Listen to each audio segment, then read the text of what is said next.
breaking news, Trudeau has kicked Chrystia Freeland to the curb. So, alright, so this breaking news erupted this morning. Trudeau his Deputy Prime Minister, Chrystia Freeland, has stepped down amid the current situations and the shakeups in the government. And that sooner or later, she said basically that she has no more. Does she have confidence in our own sitting Prime Minister to protect our people? And that she could not basically control the government if our own Prime Minister can't, like, listen or keep accountability. The information provided by the government House Leader to the House, indicating that the government does not intend to currently happening now. At this time. The remaining provisions of this motion cannot take effect. They are expecting. That is the period reserved for questions Freeland and comments says that Prime Minister Trudeau various parties which are told her Friday that he no longer wanted her to serve as finance minister, so she has stepped down as deputy prime minister. It's basically like the Canadian version of the House will resume the business that would normally be before it at this time. Jonah? Orders of the day. She's basically the Canadian version of the vice president. Order raised by the honourable member for New she has resigned. Followed by the honourable member for Stanlyfe Islands. After the stuff that the current government's getting. This has been a chaotic day, but the reality is this is an order of the House that can't be countermanded by the government. Our expectation is that the finance minister will be in this House to present the fall economic statement. That is what New Democrats are prepared for. That is what we want to comment and criticize, and that is why we are here. This can't be countermanded by the government itself. Parliament must be respected, and Mr. Speaker, you must uphold the motion that was adopted unanimously by this House. Hear, hear. I see that the honourable member for Stanlyfe Islands is rising on her feet.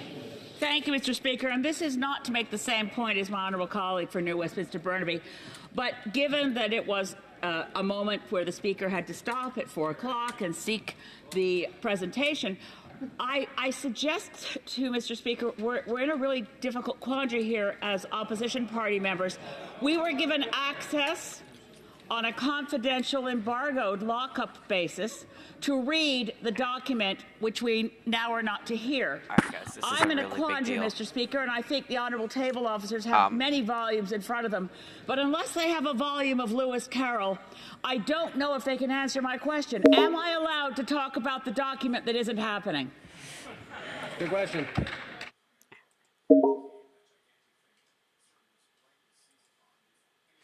So I'm going to listen. Order.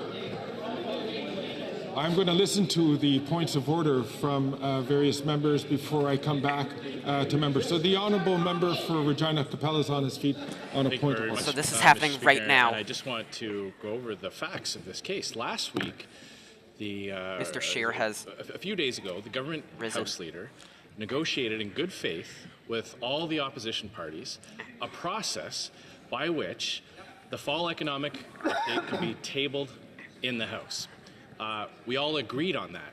That was not something that that was going to happen automatically. It took the participation of all parliamentary parties to allow that to happen. We agreed in good faith. So this is happening right now. Everything that has happened today has been entirely of the government's own making.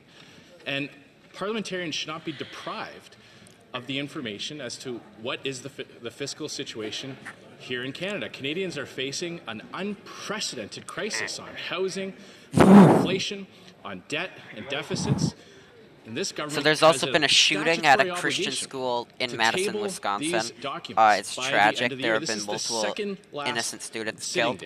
And you have just denied 6 denied a injured. request for an So emergency debate I just on wanted to this get that very out there. same issue. There is no other opportunity for It's obviously very parliamentarians to sad find out just how bad when these the incidents books happen. are. But I go back to the point as to the fact that the government themselves initiated this agreement.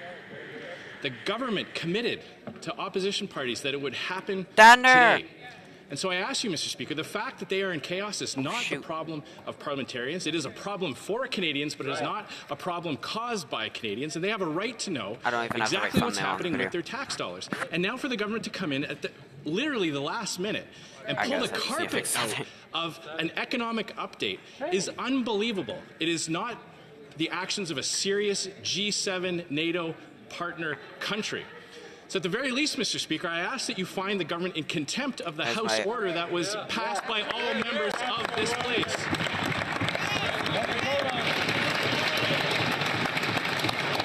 It's going down. Thank the Honourable from Regina Capel. I see the Honourable Member. So they're calling for Trudeau to resign. Jagmeet Singh has called for Trudeau to resign.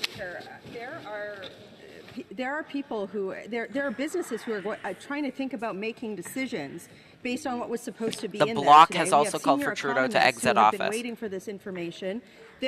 Literally the entire nation's business has been waiting for this. All of us who are in this place have the right to see these finances. This is why we're here. It's almost to the point of a violation of our privilege to not be able to see this, frankly.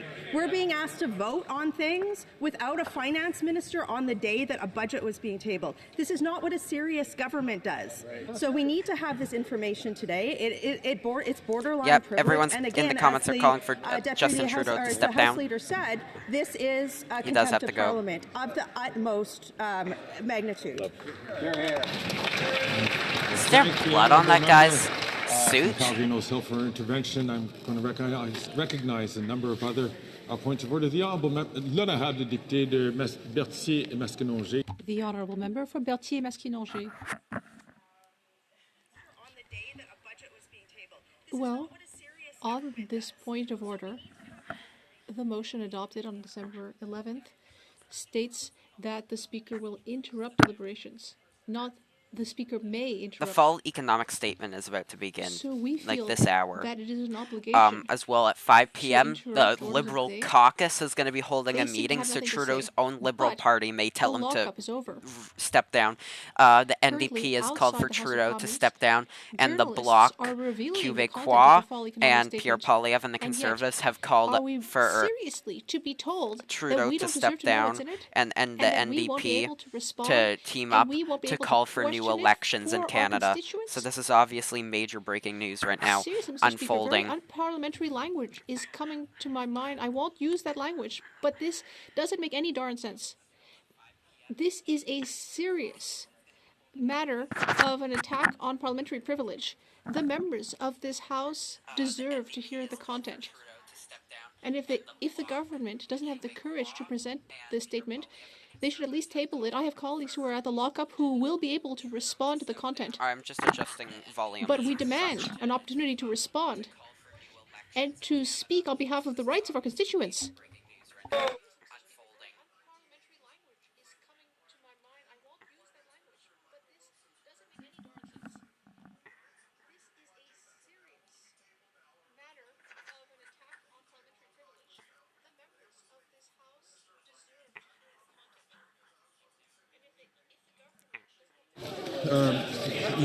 There are at least three more points of order which I would like to hear, starting with the Honourable Member from South Shore St. Margaret's. Thank you, Mr. Speaker. I will try and add to what's already been said. Obviously, not only do certain parliamentarians already have access to it, and most of us don't, journalists have access to it already. That will leak. There is a precedent, Mr. Speaker, which is in the mid to late 1980s when then Finance Minister Michael Wilson's printed budget leaked, and there is a printed budget that's available to be tabled now, or a fall economic statement. They can table those documents now. When it was leaked, the Minister of Finance had to go to the press gallery because the House wasn't sitting in the evening and actually deliver the full budget so that parliamentarians could get access. This is a similar situation in that you now have select people, some whom are not parliamentarians, have access to those documents.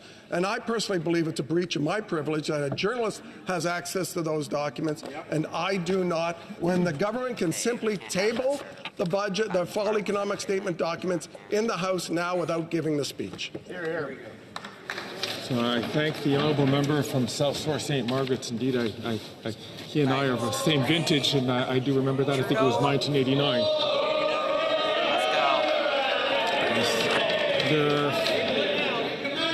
I will recognize the honourable member from Calgary Bow River.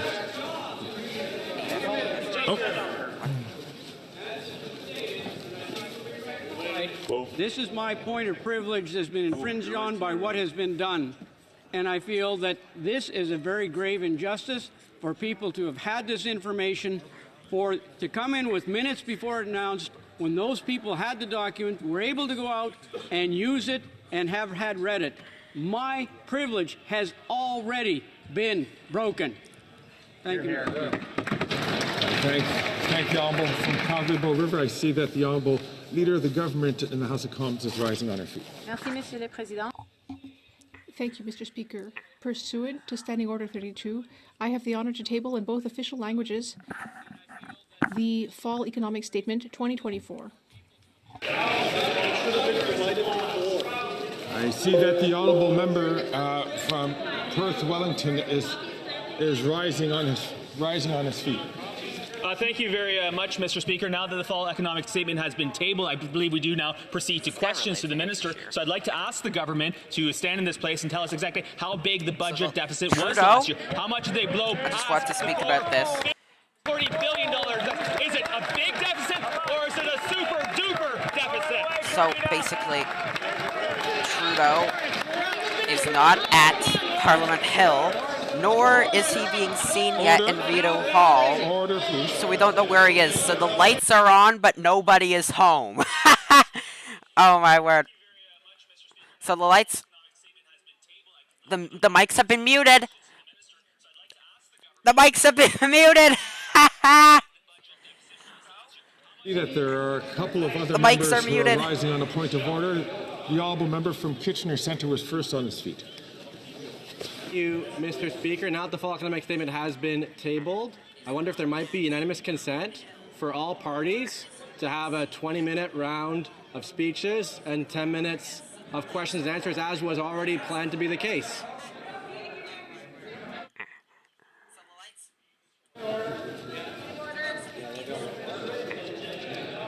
Can I have the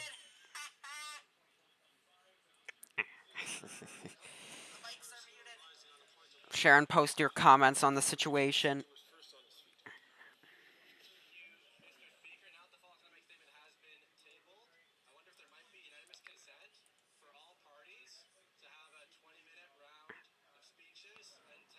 The mics are turned off. What is going on? What is happening? Wait, what is happening?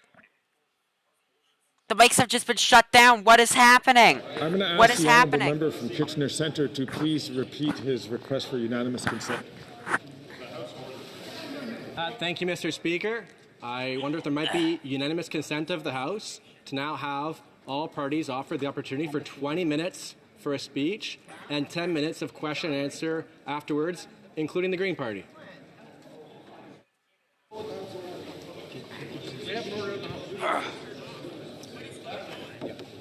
All those opposed to the honourable member moving the motion will please say nay.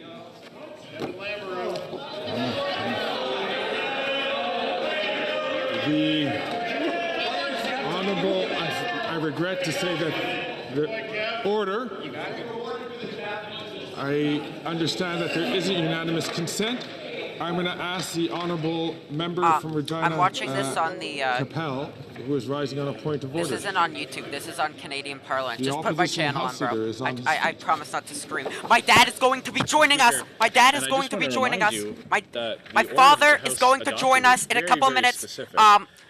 Not any standing order, special order to the House at 4 p.m. on Monday, December 16th. I'm going to ask for his statement in just a second. I'll be right back. 10 minutes for questions and comments. The stream After is the still statement, on. A member from each people. recognized opposition party, a member of the Green Party, may reply fell for in a my period chair. approximately equal to the time taken by the minister's statement. So a minister of the Crown just came in and made a statement. Her statement was that she was tabling the fall economic update. That is the statement. At the very least, Mr. Speaker, there should now be a 10-minute period of questions and comments. She chose to have a very short statement. Nothing we can do about that. She came in, tabled, and then ran it out before there could be any accountability or scrutiny. I believe the most logical thing for the chair to do is to accept that as the statement that it was, which I would say is a perfect statement on the state of the Liberal government right now, and at the very least allow opposition parties and opposition members to ask questions of the government as to what was in that statement, as to what was in the fall economic update. Yes. I thank the honourable member. I see that the honourable government house leader is rising on a point of order. The honourable government, the parliamentary secretary of the government house leader is rising on a point of order. Government house leader stood actually on a point of order, tabled documents. It's as simple as that. So I thank the honourable government house leader. Indeed, that was where the chair was going to go, but I do see that there are a number of members who are rising on a point of order. I have not heard the honourable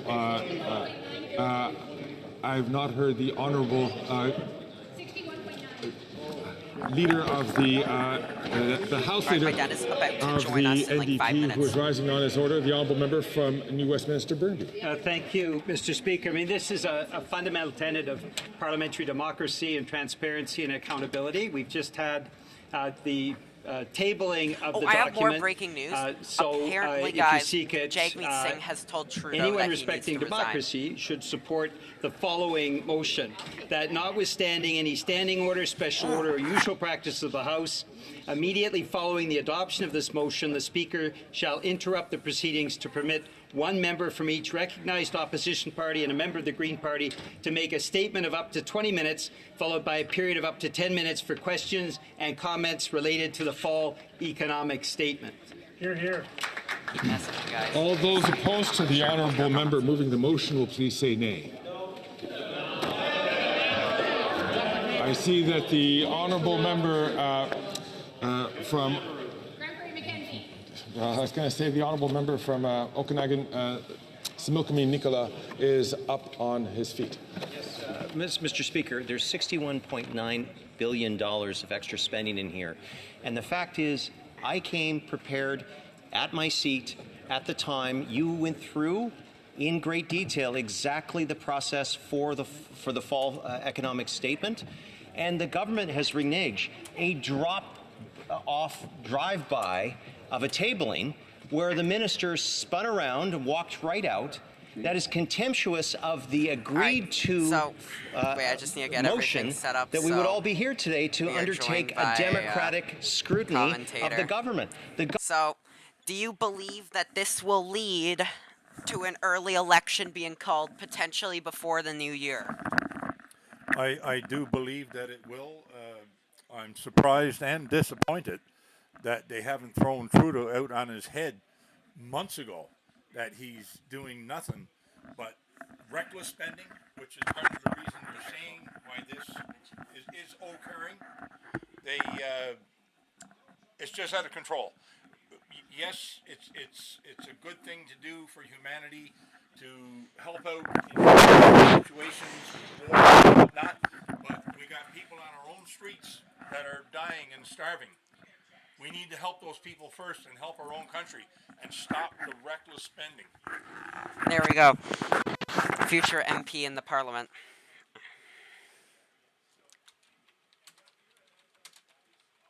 What was these socks, Stanley? We just bought them. For you? Yeah.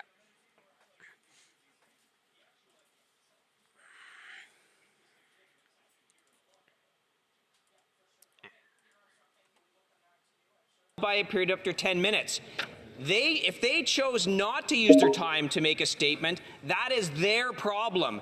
You are bound by a mandatory order to now give us the opportunity that is set out in this. It's not permissive, it's not optional. It's mandatory, and we, as opposition members, expect you to follow and enforce your mandatory order. Hear, hear.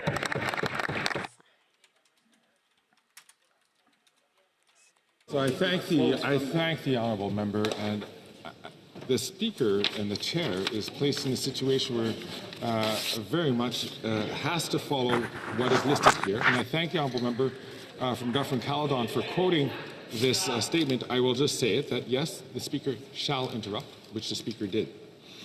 My apologies, everybody. Here's what it is. Shall interrupt the proceedings to permit the Deputy Prime Minister and Minister of Finance to make a statement, followed by a period of up to 10 minutes for questions and comments. After the statement, a member from each recognized opposition party and a member of the Green Party may reply for a period of approximately equivalent of to the time taken by the minister's statement, and each statement will be or shall be followed by a period of 10 minutes for questions and comments. The difficulty that the chair finds itself in is that the motion is a permissive motion. The minister chose not to make a statement, by which the rest of the order doesn't follow. But I'm going to be listening to a number of honourable members to hear about this, and there are a number of members who are on the feet for a point of order. On va commencer avec le député. Let us begin with the member for Berthier-Masquinongé, followed by the member for Louis Saint Laurent. Thank you, Mr. Speaker. With all due respect, Mr. Speaker, I feel that the motion compelled you to stop the proceedings, which you did do, but Mr. Speaker, the government chose not to speak to the fall economic statement, but that should not challenge the rights of other parties to speak to the statement and then have questions and answers. And I don't believe you need unanimous consent to proceed to that order of business.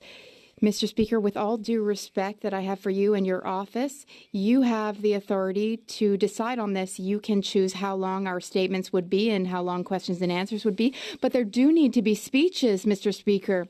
Currently, outside this House, journalists are commenting on the content of the fall economic statement. We, parliamentarians, are not being given the privilege of commenting on the statement. So, Mr. Speaker, please, I seriously urge you to consider the fact that you have the authority and the right to permit such a debate. You could even, if you like, Mr. Speaker, suspend the House for a few moments to consult with House employees and clerks to know exactly what procedure to follow. But, Mr. Speaker, you have the duty to preserve some semblance of democracy in a G7 country, need I remind this House. I have many colleagues who have opinions and who are more than willing to comment on the fall economic statement. If the government does not wish to comment on the economic statement, then that's fine. But you, Mr. Speaker, have the right to give us the right to speak. I see that the honourable member for Joliette is rising on the same point of order. Yes, Mr. Speaker, on the same point of order. I've spent the past few hours in a budget lockup to study the budget documents and to prepare to speak in this House because there was an agreement where I would be able to speak on behalf of my party. I sat down with colleagues and with a team so that we could sit down, study the documents, prepare our stance and position, and prepare to present said position to the House. I think all parties should be allowed to share their position with regard to the economic statement. Now, too bad, so sad for the government if they don't want to or if they can't speak to the statement, but we are ready and willing to speak to the statement, Mr. Speaker. The member from Hamilton Centre is rising on a point of order. Thank you very much, Mr. Speaker. And I know it's not often I get a chance to do this, but I did feel it important to rise and actually concur with the opposition MPs who have stood in this House on multiple occasions to call on you to bring this government to order, to present to this country what their vision of the future is so that we can have an adequate debate. I find it rather gormless that they came into this House, dropped the report, and then left without an opportunity for us to debate here today. Mr. Speaker, I am prepared to listen to the member from Vancouver Kingsway present our party's vision for the future of this country, and I know that the other opposition parties will also have their vision. That is what a Westminster system is designed for. So for them to pretend like they can come here, Mr. Speaker, and there has been disorder in this House, but certainly nothing more chaotic than what we've witnessed over the last hour here. So I call on you, in concordance with members of the Bloc, the Conservative Party, and indeed the Green Party, to bring this government to order and allow us to have a full debate on the fall economic statement. Thank you. Hear, hear. I thank the honourable member, and I understand the honourable member's frustration in this situation, but the chair is bound by the decision that was passed by the House. And after much debate and consultation, I have to follow as things are set out in the House, in the order that was made by the House. I interrupted the proceedings. The minister chose not to make a statement, and therefore the rest of the motion doesn't apply. But I see, je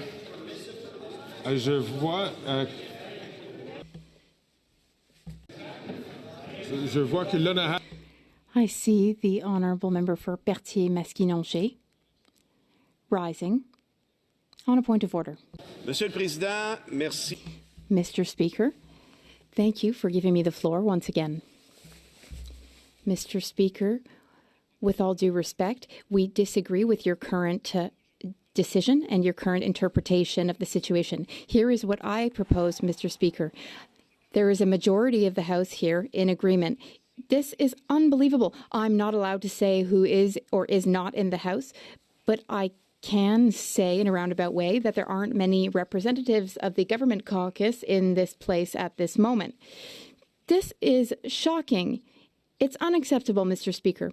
We cannot ignore this. Mr. Speaker, this would be a good opportunity for the chair to earn the trust and confidence of a majority of this House by showing us how seriously you take this. We should have a vote on this matter, on how we wish to proceed, and I think the vote would pass. I think it would pass, because currently the media gets to comment on this, but we don't. It makes no sense. It's nonsense.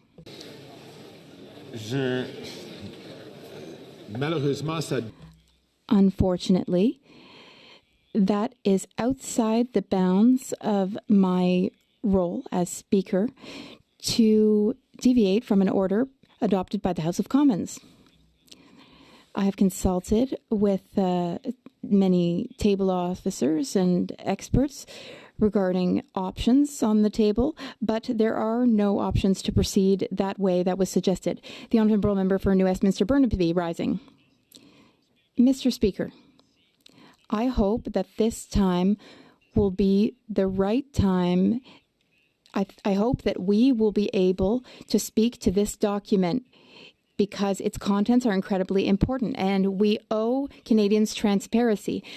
That is why we must debate this statement tabled in the House. Notwithstanding any standing order, special order, or usual practice of the House, immediately following the adoption of this motion, the Speaker shall interrupt the proceedings to permit one member from each recognized opposition party and a member of the Green Party to make a statement of up to 20 minutes, followed by a period of up to 10 minutes for questions and comments related to the fall economic statement. I thank the honourable member. All those opposed to the honourable member moving the motion will please say nay.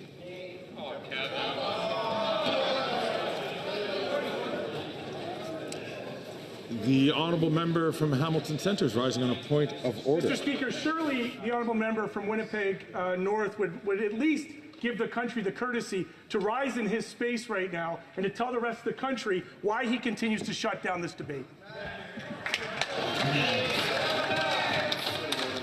The honourable member for Barrie Innisfil is on his feet on a point of order, followed by the honourable member for Vancouver Kingsway. Thank you, Mr. Speaker, and I would like you to consider this as a matter of contempt of Parliament. The Finance Minister resigned this morning at 8 a.m. The economic statement was to be delivered at 4 p.m. this afternoon. The Prime Minister had ample opportunity to appoint another Finance Minister and a Deputy Minister and have them sworn in to issue the fall economic statement. So that, to me, Mr. Speaker, and I hope you agree, is a point of contempt. They knew that this motion was in place, that it was agreed to by all parties. They failed this Parliament and therefore failed Canadians, and I believe that they were in contempt, Mr. Speaker. Thank you. The honourable member, I thank the honourable member. The honourable member from Vancouver Kingsway. My apologies. Thank you, Mr. Speaker. Mr. Speaker, as the NDP finance critic, I have attended the lockup. I've read the fall economic statement, and I have gone to considerable length, along with my colleagues, to prepare the New Democrats' response to this. What I find patently unfair is that the government has chosen to release that document to the public at 4 o'clock. So that document, a very, very thick book of policies, is now circulating, but there's no opportunity for any other opposition person to have a comment on that, whether Conservative, Bloc, or New Democrat, or Green. And that is patently unfair. In fact, I would say that it's undemocratic. You can't allow the government to present its case and then not allow opposition to present their case in return. That may be how autocracies work. That is not how democracies work, Mr. Speaker. And I would ask that you allow a specified member from each party to have up to 20 minutes so that we can have our comment on this document, as the Liberals have. And I find it, frankly, a little bit infuriating that the government has allowed its voice to be heard in this document, but stands in this House and says no to allowing any other party to have their say. That is not democratic.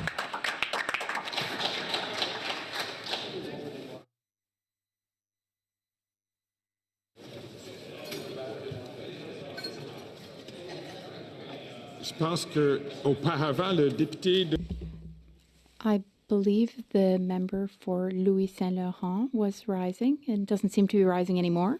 Resuming debate, the Honourable...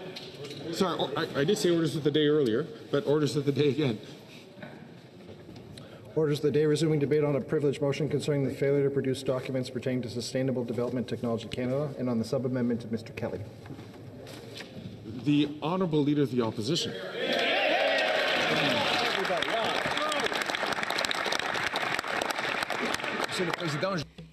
Mr. Speaker, I must admit that I am totally shocked, flabbergasted that I have to rise in the House of Commons to announce this government's deficit. Normally, they would be the ones announcing their own deficit in their economic statement. But they tabled the fall economic statement without speaking to it. There's no finance minister who will dare to even talk about this fall economic statement. There is a new finance minister who's running off to the Governor General's residence instead of doing his work. We have had 3 different finance ministers today alone.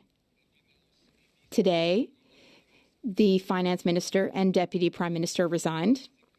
Then, through the order of precedent, it went to the Minister of Industry. He became Minister of Finance based on the system that Cabinet uses for precedence. Then he immediately announced that he was resigning because he did not want to take ownership of the financial situation, which he had just found out about. Then the third finance minister today was the public safety minister, who was responsible for keeping our borders safe, who has been threatened by the United States and tariffs. And then the public safety minister switched positions and became the finance minister. And then he disappeared. Where is he? You know what, Mr. Speaker? What's worse about all this is the gargantuan deficit. We were promised a $40 billion deficit. Those were to be the guardrails for the deficit. And what's the deficit? It is $61.9 billion, Mr. Speaker. That's 55% higher than what was promised to us 8 months ago. It's out of control. Mr. Speaker, the finance minister, or should I say former finance minister, noticed, and I give her credit for this, a few months ago, she noticed that this government's deficits were dangerous, that they were leading to higher inflation, slowing down interest rate decreases, harming our social programs, and slowing our economic growth. That's why the finance minister said that there would be a hard line, fiscal guardrails There's a pull-up right preventing now. Respond. the deficit from Will going Trudeau beyond resign $40 billion. voluntarily? What are guardrails? They prevent buses from driving off the road and tumbling into ravines. Now, though, the Prime Minister has taken control of the wheel in the bus. He's veered off to the left, past the guardrail, and now he's in the ravine. We've all fallen into the ravine, and this is a threat to the future of Canada and Canadians, Mr. Speaker. That's why we are against this. We will vote against this plan. We insist that New Democrats do their jobs for once and vote non-confidence in this out-of-control government. This government is out of control, corrupt, and costly, and we demand that elections be called.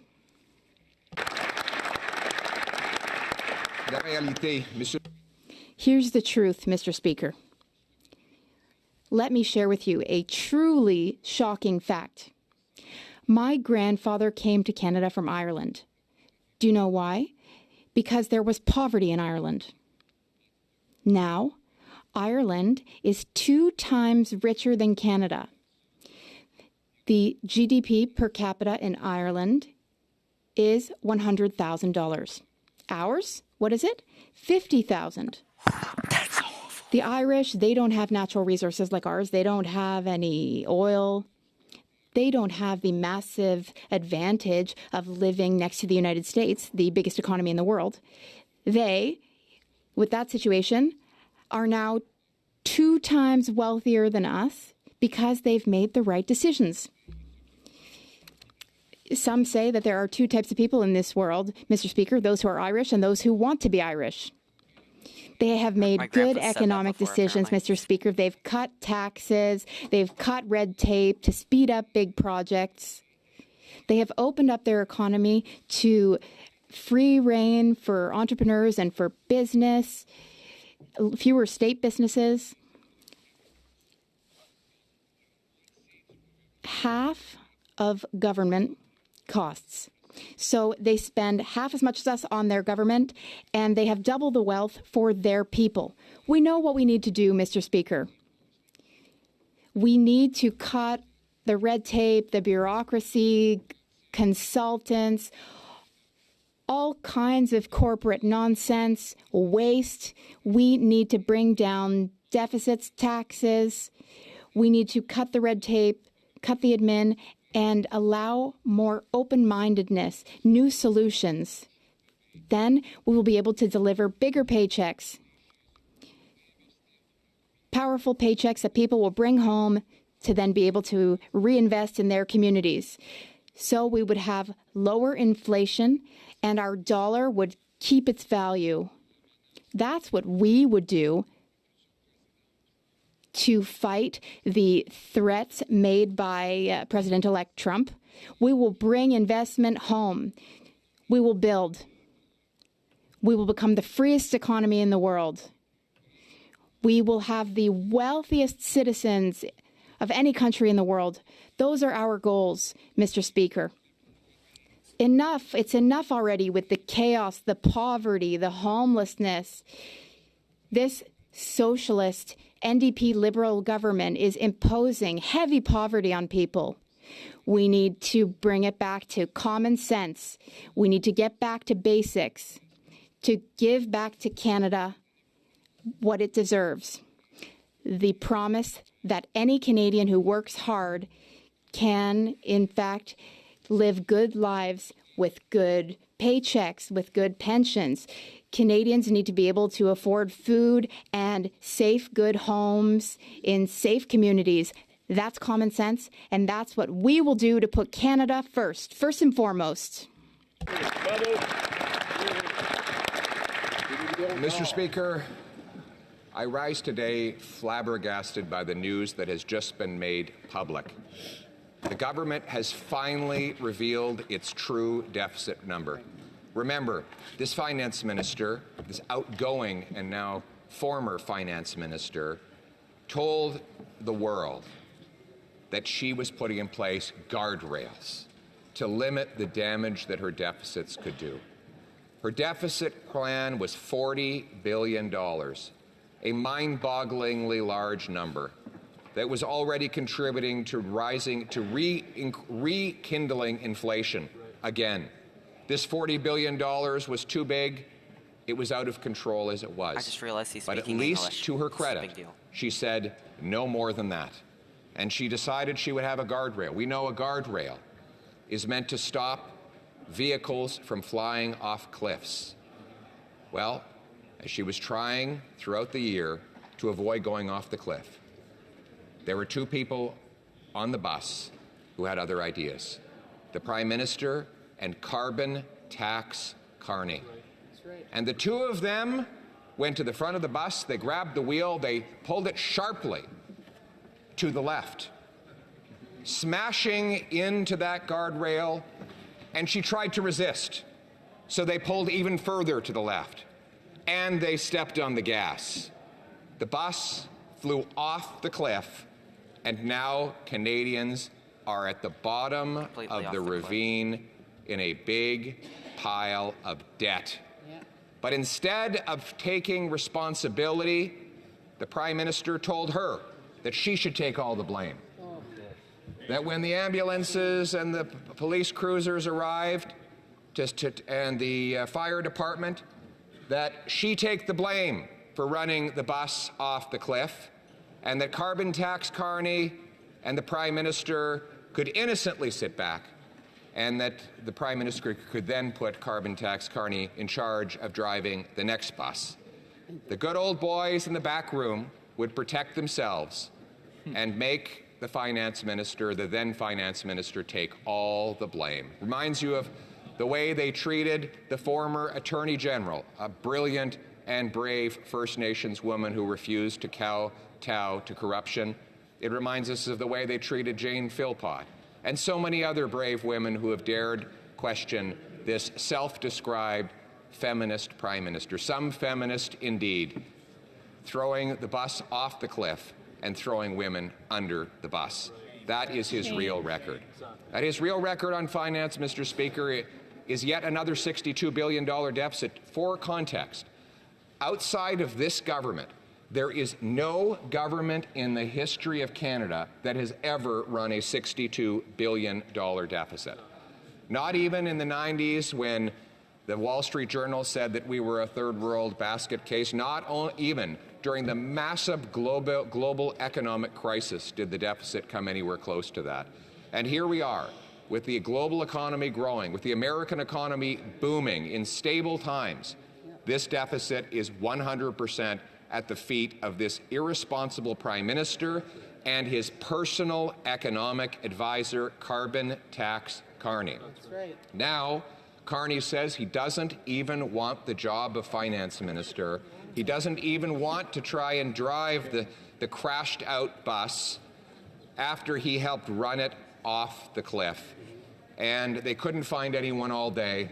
In fact, no one will appear today even to defend this incredible disaster of a budget. Look at the consequences in human terms, Mr. Speaker. We have 1,400 homeless camps in Ontario, 35 homeless encampments in Halifax alone. We have 2 million people lined up at food banks. Scurvy is making a comeback. The government admits that 1 in 4 children are going to school hungry every single day. Unemployment is rising, and according to this budget, expected to exceed 7% by the end of next calendar year. The gap between per capita GDP in Canada and the U.S. is now 30,000 in Canadian dollars, 30,000 it was equal 10 years ago. This is the worst gap since at least the Second World War, and some say the worst gap in a century. Canadian workers are only getting 55 cents of investment for every dollar an American worker gets.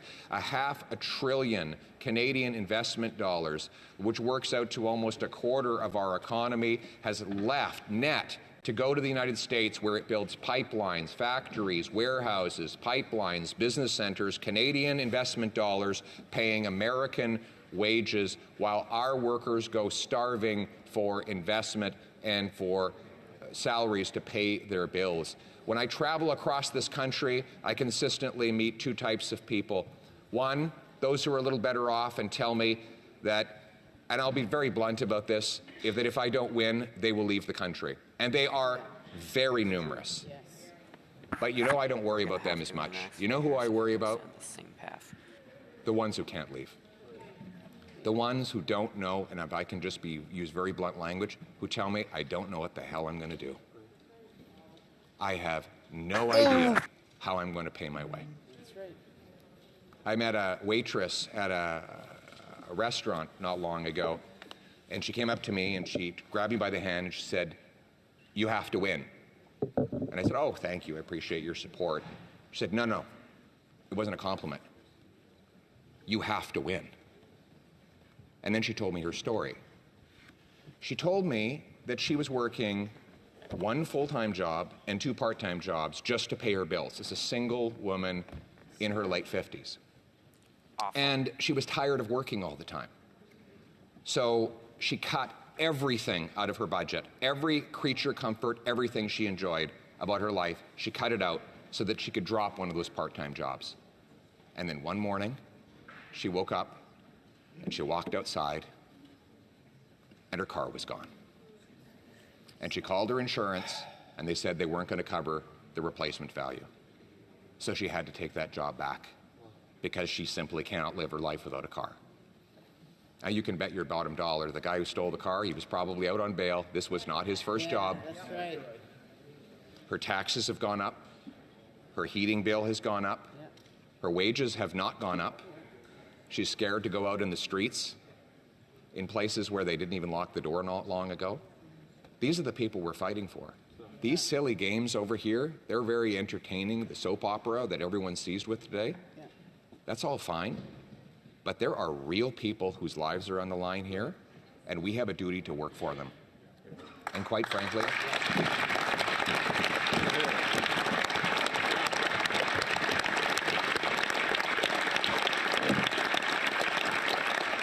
this woman doesn't see me as any, or any of us as any kind of savior. They see us all as a last hope. In fact, she doesn't want to be saved. She just wants her life back. She was taking care of herself just fine before her tax, her heat, her grocery bill went through the roof and her car went missing. She was doing just fine. She was doing everything right. Met another guy at the Labrat Brewery a few days ago, and you can watch the video of me talking with him. He walked up to me and he said, "I have 3 jobs and I can't make it. We're renting. We have no hope. We've given up on ever owning a home. We're renting. We can barely make it." And he said to me, "I feel ashamed when I talk to my kids because they ask me why I'm never around and why we can never have a house. And I feel like a failure." But he didn't fail. He has been failed. That's right. He has been robbed of the promise of Canada. It was a very simple promise that if you worked hard, you got a good life. Now, it wasn't fancy or extravagant, but you got a house with a yard where you could have kids playing safely, and you could have a nice dog that you could afford to feed along with the kids, and your kids could play safely in the streets. That was the promise. Now, politicians break promises all the time, but you know what was bad about this promise? This promise didn't belong to this Prime Minister. It wasn't his promise to break. It belonged to all of us.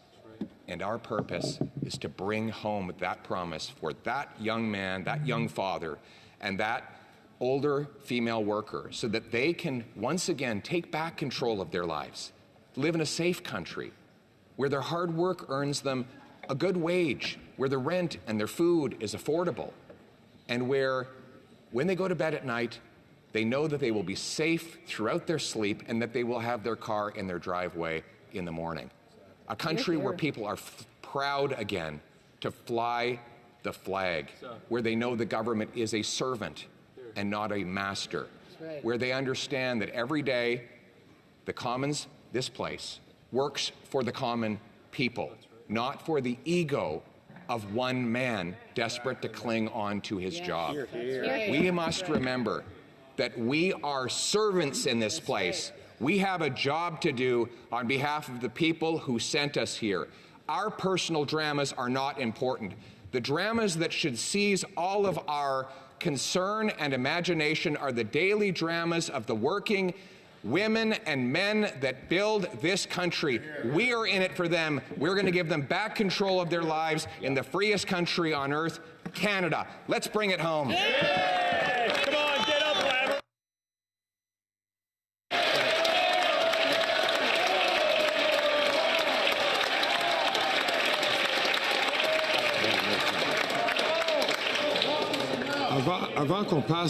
Before we move to question and comments, pursuant to Standing Order 38, it is my duty to inform the House that the questions we raise tonight at the time of adjournment are as follows. 1. Stuff's happening. Carbon pricing, the Honourable Member for Bow River. And 2, the Honourable Member St. Albert Edmonton on democratic institutions. Pursuant to Standing Order 38, to inform the House that questions to be raised tonight at the time of adjournment are as follows. Respond the to the Honourable poll, Member guys. for Bow River Will Trudeau resign voluntarily? And the Honourable Member for St. Albert Edmonton on Poll is democratic live in the institutions. comment section. Thank all members for their attention. Question comments? The Pursuant to Parliamentary Secretary to the Leader of the Government in the House of Commons. Yes, thank you. Mr. Speaker, you know, there is no one more so than the Leader of the Conservative Party that both inside the House and outside the House tries to portray a false impression that Canada is broken, Mr. Speaker.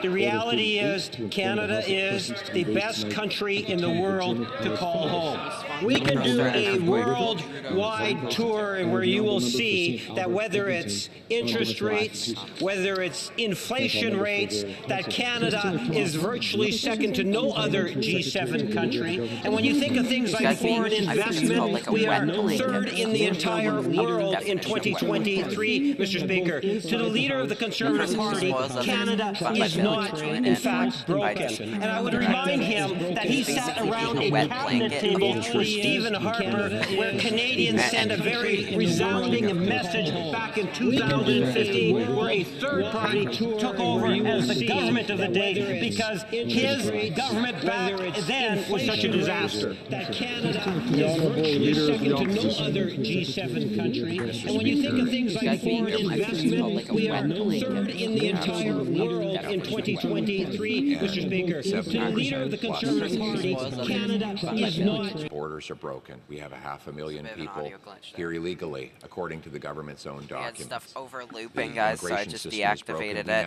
It should be turning off from the feed in a couple seconds. Third world countries that are being set up across our country in Dad, I just fixed it. Tranquil and peaceful suburbs. Our drugs and disorder have broken our communities.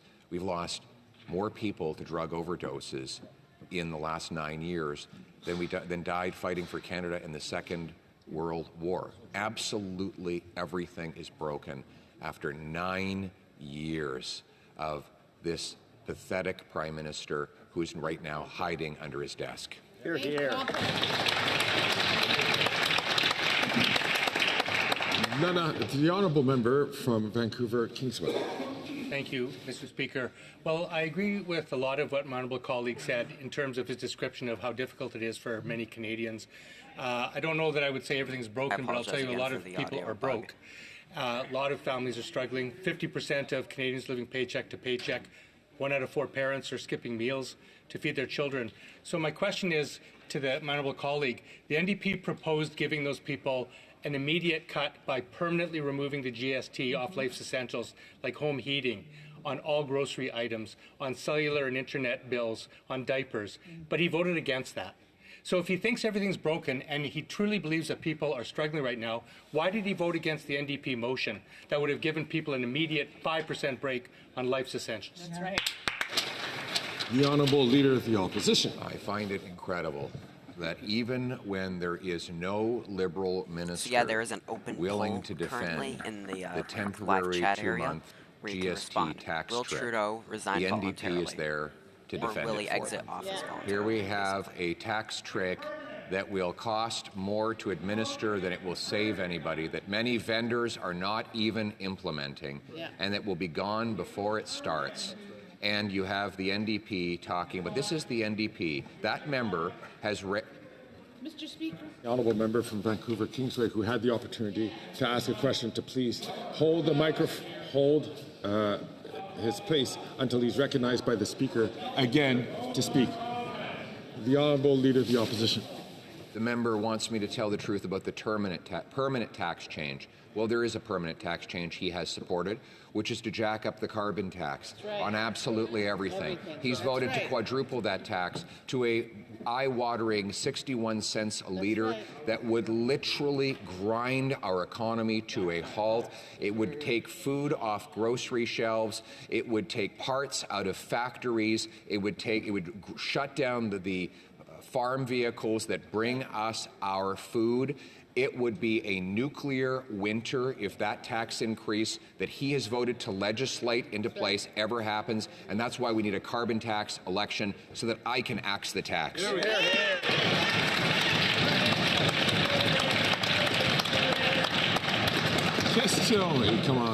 Questions and comments? Senate Gulf Islands.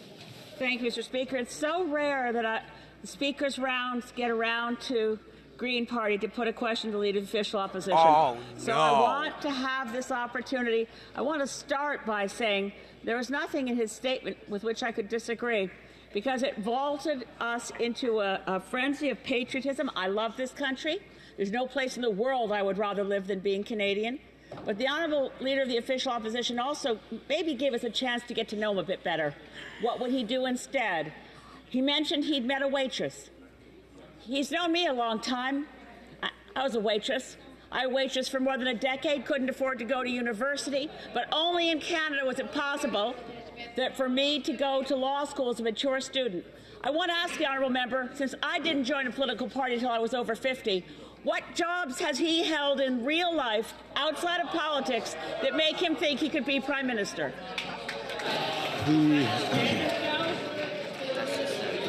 Order. The Honourable Leader of the Opposition. I'd be happy to talk about the jobs, Mr. Speaker. My first job in here was to help pass the Federal Accountability Act to crack down on the corruption that we've seen on the Liberal side. Then I helped cut the GST so that Canadians could save when they made every single consumer purchase 7 to 6 to 5%. Then I worked with Prime Minister Harper to help balance the budget and to rebuild the military so that we would have necessary equipment to help destroy Al-Qaeda after the attacks of 9/11. Helped deliver the lowest inflation of any government in 40 years, leaving behind a balanced budget and the best balance sheet of any government in the G7. In fact, it turns out the job experience I have is best aligned with the job that I promised to do. Now let's bring it home. All right, so around this time, there is supposed to be a Liberal caucus meeting underway. Grenville, Thousand Islands, and Vito Lakes. Thank you. Well, thank you. And of course, the words of the Leader of the Official Opposition do bring great hope to Canadians at a time when they need it most. This government had committed, this Liberal Prime Minister committed to a $40 billion, a massive $40 billion deficit as the guardrail. Now, of course, that's an irresponsible number at $40 billion, but that's what their promise was. And they smashed through it. And who are the they? It's that NDP Liberal Prime Minister and Carbon Tax Carney, his real economic advisor. And they tried to pin this massive failure on their finance minister. Now, she declared that she didn't have confidence in the Prime Minister and that she wouldn't support him. So my question to the Leader of the Official Opposition, and I know that he'll have some very insightful wisdom for Canadians, is what can Canadians look forward to that a common sense Conservative government would do to restore fiscal sanity and clean up this $62 billion mess that Prime Minister has created? The Honourable Leader of the Opposition. $62 billion mess. That is such a tough question. I almost didn't want to stand up and answer it for a second there. But it is a big mess. It is an incredible mess that this Prime Minister will leave behind when he takes run. And I understand that might happen any minute. As Carbon Tax Carney is lining up, you almost wonder if Carbon Tax Carney planned it all this way. You know, he's the top economic advisor. He pushed all of these extra spending measures on the finance minister, and then she objected to the crazy $62 billion deficit. She's out now. The Prime Minister might soon be out, and who will walk up? Well, Carbon Tax Carney, taking the wheel of the bus after he helped crash it, Mr. Speaker. But he's not the only one. There's also the getaway car. Who's been driving the getaway car? The NDP. The NDP leader. Today he said that the Prime Minister should resign, and yet, just days ago, he voted to keep the Prime Minister exactly where he is. So it is time for the NDP leader to state clearly that he has not only lost confidence in the Prime Minister, but he is prepared to vote non-confidence or take any other legal steps necessary to express non-confidence in this Prime Minister in order to trigger a carbon tax election as soon as possible.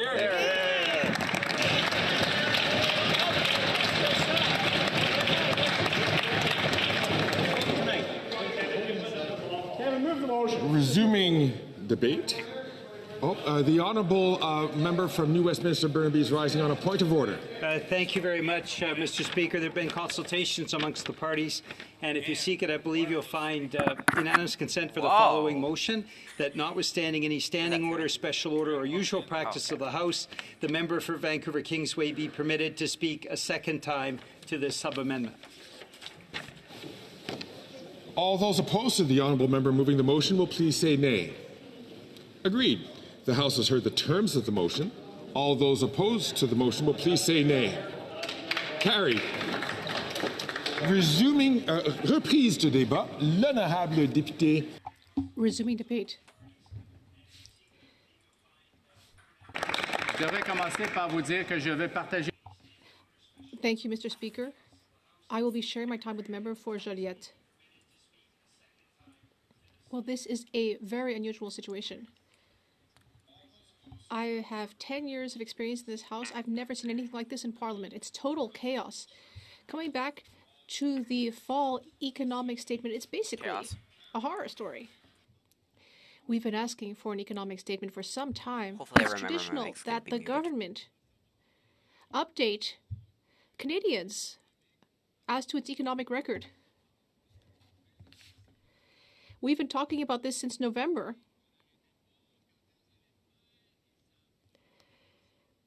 And they kept dithering about it. But then, finally, they made a decision. They decided to do it right before the end of the parliamentary session. And to bring the absurdity to the highest possible point, they waited until the last minute to present the fall economic statement.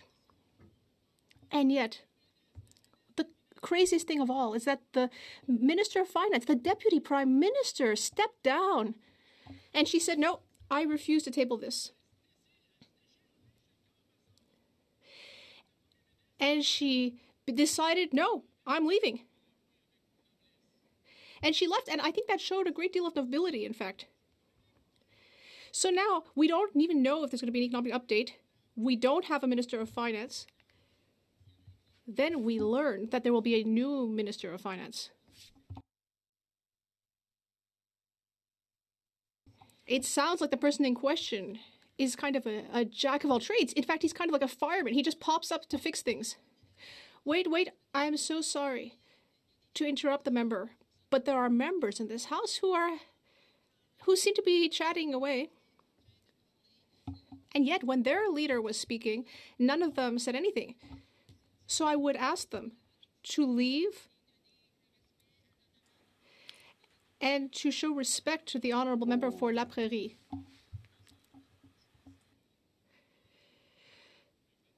Well, thank you. So they seem to have turned to this jack of all trades who always steps in to help them, and he will be the new Minister of Finance. You don't need to be a rocket scientist to understand that if you're tabling the document, which they did, then you should debate it. But nope, they've decided to muzzle Parliament. They are acting like a chameleon who's on a piece of Scottish tartan, constantly changing their approach, so to speak. Well, darn, we're pretty excited about this economic update.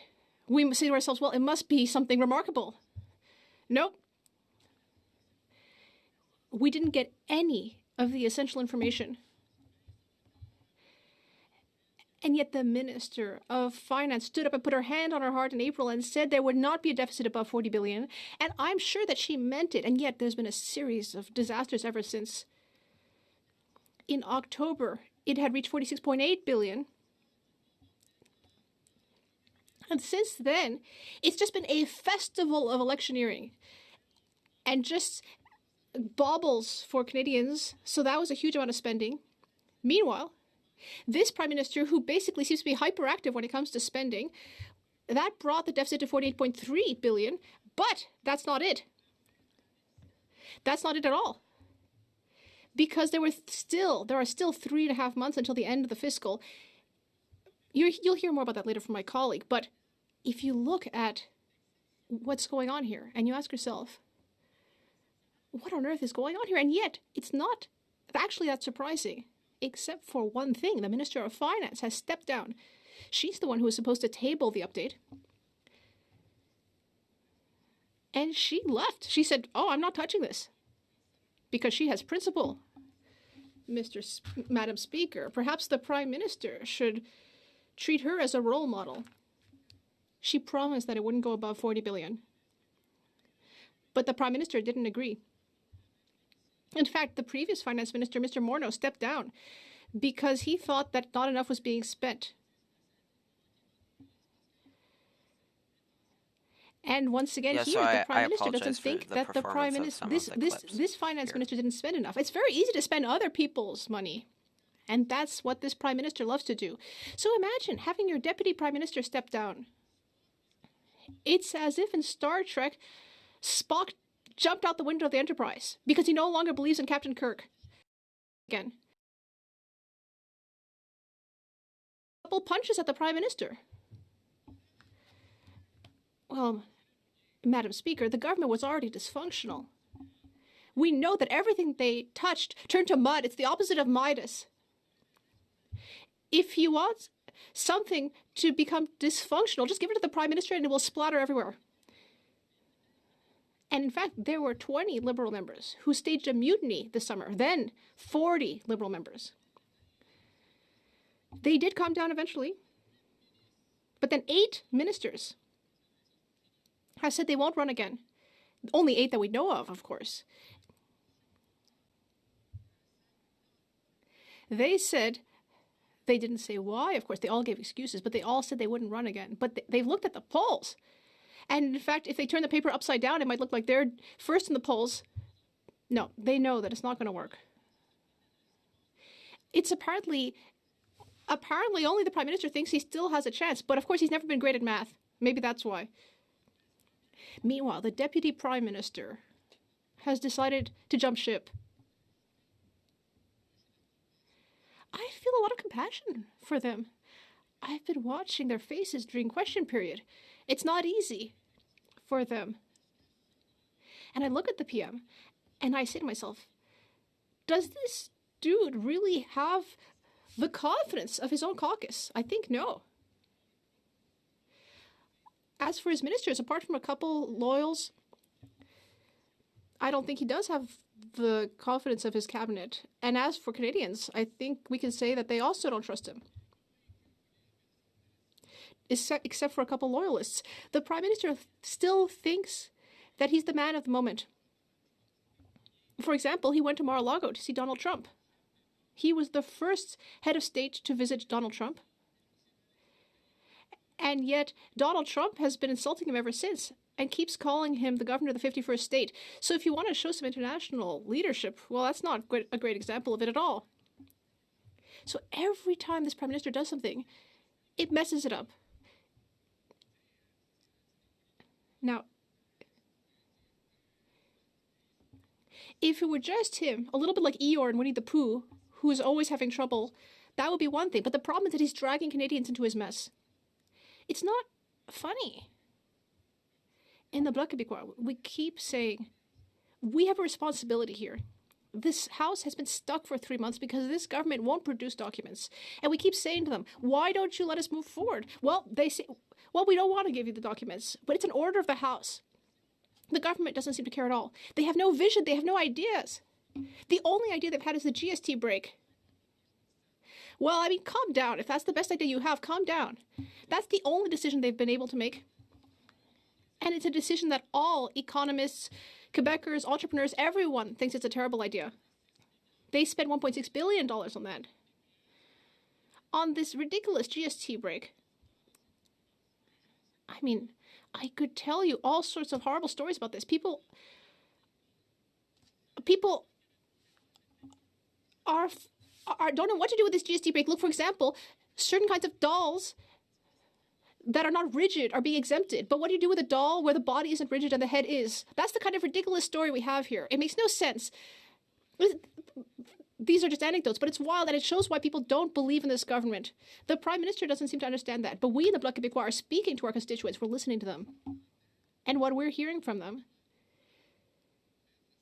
is that Quebecers want this government out. This government doesn't represent them anymore. Once upon a time, it did represent Quebecers. Yes, they elected this government, but this government is way past its due date. Way past it. And we want this Prime Minister to act like a statesman. We want him to stand up in this House, roll up his sleeves. If he's so convinced that he did the right thing, fine. Let's have an election. That's the only thing left for him to do. Madam Speaker, the Bloc Québécois will be there. We will make tracks all over Quebec. Right, we will speak attention to people. We will the live debate stream's gonna keep liberal going. candidates, There and is we will convince currently Quebecers that the only a credible debate option to underway defend the interests of in Quebecers in this the House, Liberal caucus. They may ask the Trudeau only to party resign. that will actually look into their eyes and tell them the truth without compromises. The only party that knows their values and their needs is the Bloc Québécois. And Madam Speaker, you'll see. We will return to this House after the election with a much bigger caucus. Question and comments, the Honourable Parliamentary Secretary to the Government House Leader. Thank you, Madam Speaker. And I want to pick up on the issue of something in which I understood the Bloc were actually fairly supportive of, and that was the idea of the tax holiday break for people in all regions of the country. It was an election platform issue from the Conservative Party, where they had made the commitment instead of 2 months, it was only going to be for 1 month. And even the leader of the Conservative Party talked very positively about that in his tweet. Then the Conservatives changed their mind, and I'm wondering if the member from the deputy leader from the Bloc provide his thoughts in regards to that specific issue. Does he believe that this is something that does benefit the people of Quebec, in fact, the people of Canada, giving them this tax break during the holiday season? The Honourable Member for La Prairie. I'd like to thank my Liberal colleague. And I have to congratulate him. He's brave enough to still rise in this House. He often rises, so I congratulate him. But when it comes to the GST break on certain products, you can't just do these things in this sloppy way. People are against this. Quebec, almost unanimously, people are against this. Business owners are tearing their hair out. For 2 months, they're going to have to take taxes off certain products. It's not always clear which. And then later, 2 months later, they have to bring it back. Through like a minute or and so that's ago. going to cost $1.6 to $1.8 billion of taxpayer money. But the Liberal caucus is also meeting right now, but who is and they going to may help? ask Trudeau Who's going to help? exit office or to Who's not going run to benefit again from these exemptions? for re-election. Not the most vulnerable, the people who actually need help from the government. They're not the ones who are going to benefit most, because this is actually what economists call a regressive measure. It actually hurts vulnerable people, doesn't benefit as much, benefit them as much. So this is a matter of taxpayer money. And this government, before people can even get the money in their pockets, the government is already there to take it away. This shows a complete lack of seriousness. There are so many better ideas. We have proposals. They just need to listen to us. The honourable member for Louis Saint Laurent. Well, Madam Speaker, I love hearing my Bloc Québécois colleagues speak. In fact, I had the honour of sitting on the National Assembly of Quebec with him in the old days. Now, my colleague has brought up this ridiculous and humiliating situation. All Quebecers and Canadians are embarrassed about what's happening here. The number 2 in this government stepped down, and she slammed the door behind her. And today, a few of them just showed up in a hurry, quickly threw the paper on the table, and refused to have the debate. My colleague has raised the issues, the real issues with the GST break. This is the first time that this government is doing a so-called tax decrease, and this is what we got. What a mess. It's ridiculous in a so-called democracy. And yet, on more than 190 occasions over the last few years, the Bloc Québécois has voted in favor of this government and its inflationary deficits. In fact, even last week, wait, I will just ask the honourable member for La Prairie to answer the question, because there's not that much time. The honourable member for La Prairie. Well, Madam Speaker, my colleague was so flattering that I felt that he might even come do some canvassing for me in my riding. We would have had a great time together, Madam Speaker. But listen, I'm going to challenge my colleague. It's a very simple challenge. Every time the Bloc Québécois voted, it always voted in the interest of Quebec and only in the interest of Quebec. No. My colleague is mad because he knows I'm right.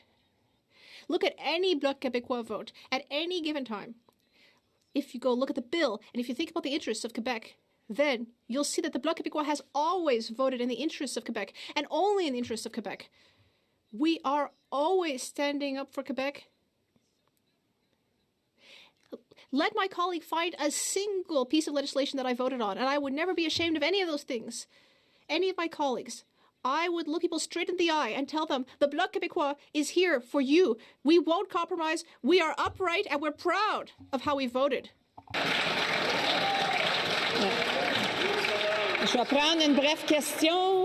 I'll take a brief question. No? The honourable member for Berthier-Masquinonge, a brief question, please. Thank you, Madam Speaker. I'd like to ask my colleague to put himself in the shoes of someone in another country, looking at the situation of the Canadian government right now. What would someone in another country think of what's going on right now? The honourable member for La Prairie. Well, Madam Speaker, it's a bit depressing to think about. Just think about our Prime Minister's visit. His visit to meet Donald Trump.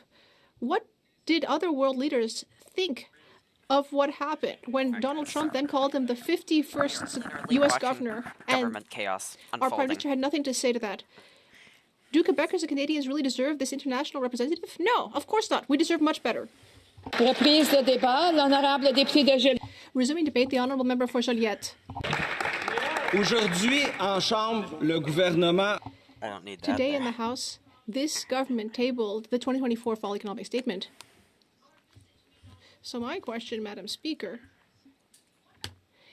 whose Fall Economic Statement is this exactly? Is it the Minister of Finance's economic statement? But she stepped down this morning. Is she the one who wrote this? Because she chose to step down rather than endorse this. Whose economic statement is this? Because it doesn't seem to be supported by the person who until today was the Minister of Finance, because she's preferred to step down rather than present it. There have been two Liberal MPs that have called for Is it rather the new Minister of Finance's economic statement? Even though I think he just got sworn in, he used to be the Minister of Public Safety. Has he even read it? Has he read it? The government House leader is the one who came to bring it to the House, but she didn't make a speech. She didn't read a speech that might have been written before. Does she support this economic update, even though she's the one... Does she support it, even though she's the one who tabled it without actually taking the floor to defend it? Are we ever going to see the man who used to be the Minister of Public Safety and who is now suddenly the Minister of Finance? Will he defend this? Does he even know how how long it is? Does he know anything about it? Has he even had a glance at it? We have no idea. Besides, this economic statement is very disappointing. We don't know whose it is, first of all, perhaps the Prime Minister's, but we don't know. But what's very clear is that we have learned very little from this economic statement, because this is a government that is out of energy, without direction or vision. It's basically like a ship with a torn sail that is floating rudderless in the doldrums. And this government seems to think that just by wishing on a star, that it's going to finally get somewhere in this broken down old boat. But we have no idea who's here to defend this statement, because currently no one is standing up to defend it. There are two interesting numbers in this statement. The deficits, the one for this year, but even more so in this fall statement, which is rather kind of a Christmas update. A sad Christmas, this Grinch-like government's Christmas. We also learned the number for last fiscal, the deficit from last fiscal, and that's very interesting.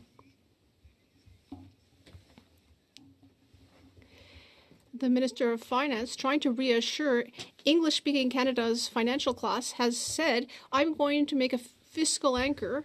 I'm going to set a fiscal anchor. And since 2015, of course, none of these deficits have actually ever respected. I'm going to move this off screen for a second. And I've muted it. No. Who would stand up on the government side to defend it? I am going to be. And this government still hasn't tabled the public accounts. Yes. Normally, it would do so in September, but I think now we won't even get them by the end of the year. I will go back if major. It will end up happening next year. So. 61.9 billion. The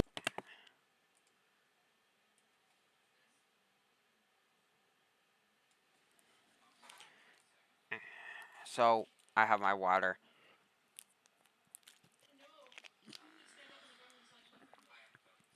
Full on Rubio mode.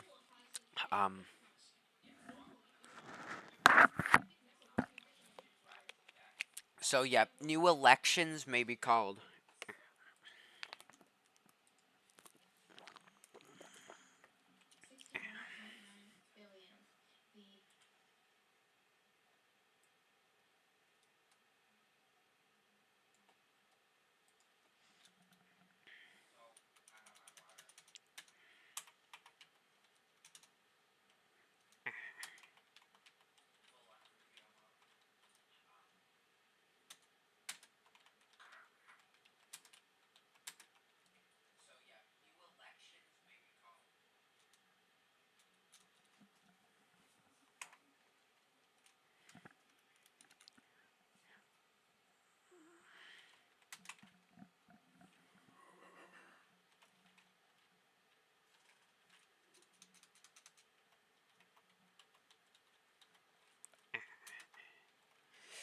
Canadian.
So, what was that?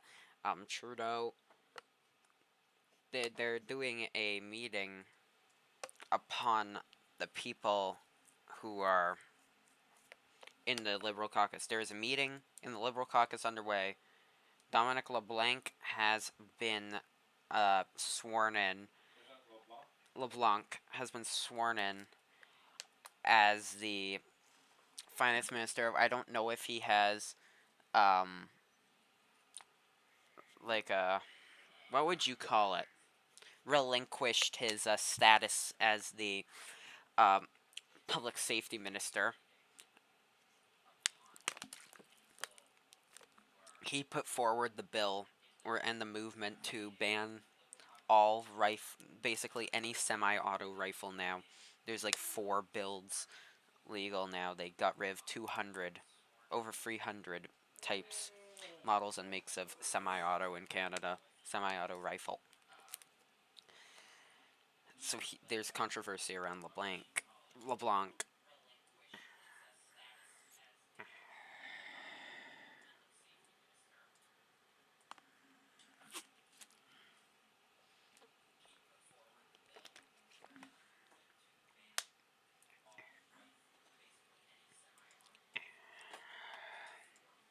So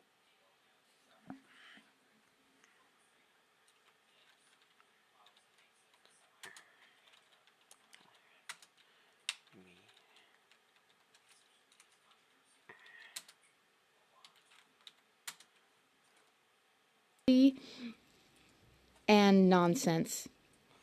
Non-stop, Madam Speaker. As I was saying, there were the capital gains. There are a few elements in this budget and this statement. Has just called for an election. But there are no major milestone measures. It mostly just extends existing programs. The spending that's been announced, some of it will be spent in 2028, 2029, 2030, after the next term. The finance minister must have said to herself, well, we'll be reelected as a majority. And they're already planning for what they would do with their imagined next majority. As my colleague said, St. Jude is the patron saint of lost causes, Madam Speaker. I think currently the government should go and pray to that saint, to the saint of lost causes and hopeless causes. But even that saint has lost confidence in this government, Madam Speaker. Meanwhile, the needs on the ground are significant, and some things are needed that wouldn't cost the government anything. For instance, supply management.